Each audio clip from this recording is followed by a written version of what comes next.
Hey, this is Anand, and in this video, I'm going to walk you through the Pinterest section of the social media content tool. Now, as you can see, Pinterest is a big part of this because Pinterest is a very active community. It is suggested to post at least 5 times a day to Pinterest, upwards of 30 times a day if you can. Now, luckily, Pinterest is a super easy tool to be able to post things to, and here you can kind of map out what that process might look like. So, Pin- the great thing about Pinterest is most of the content that you're putting on there probably isn't your own. A lot of times you'll be perusing the web and you'll find something interesting, a picture you like, an infographic.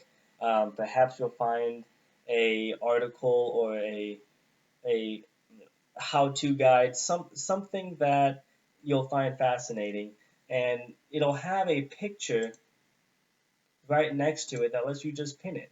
So I'll just pull up an example.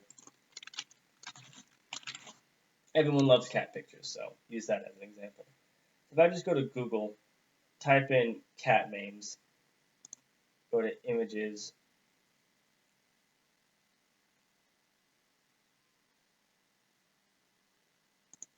I can click on the picture. One moment while this loads.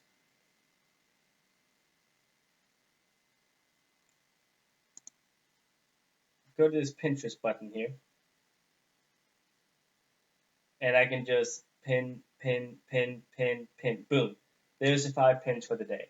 So Pinterest really is not that difficult to pin to. It's just a matter of being consistent with it. People who spend time on Pinterest, oftentimes they might post a dozen, 100, even hundreds of things to Pinterest all at the same time and create boards that have 1,000 plus items inside of the Pinterest board.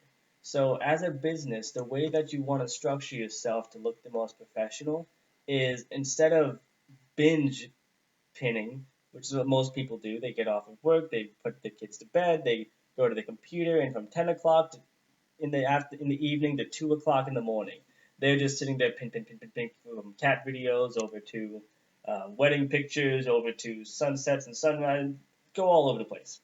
That's not what you do as a business. As a business, you want to be very deliberate in the types of Pinterest boards you create. Create boards that the people who follow you would be interested in. So, as a global marketing company or global business company, you're going to want to have boards that talk about different or that show different aspects of global business.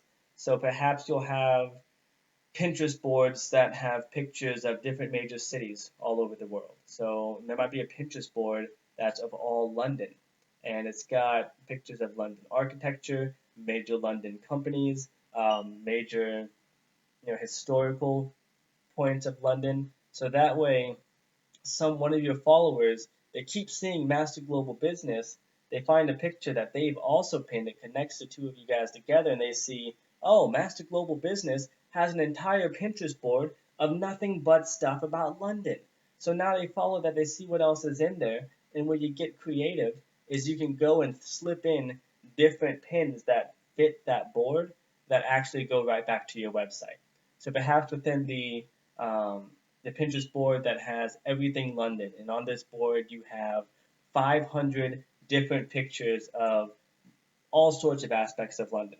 But for every 10 or every 12 pictures that's on there, you have a you have another picture that directs right back to your website. Perhaps it goes into doing business in the UK education materials, or perhaps it goes to how to do business with America from Europe. So these are all things that, because they'll be scrolling down and seeing this list of hundreds and hundreds of pictures that are relevant to them, yet there's these few posts every 10 to 12 that pop up that stand out, that link back to your website. It generates the curiosity to see what is it.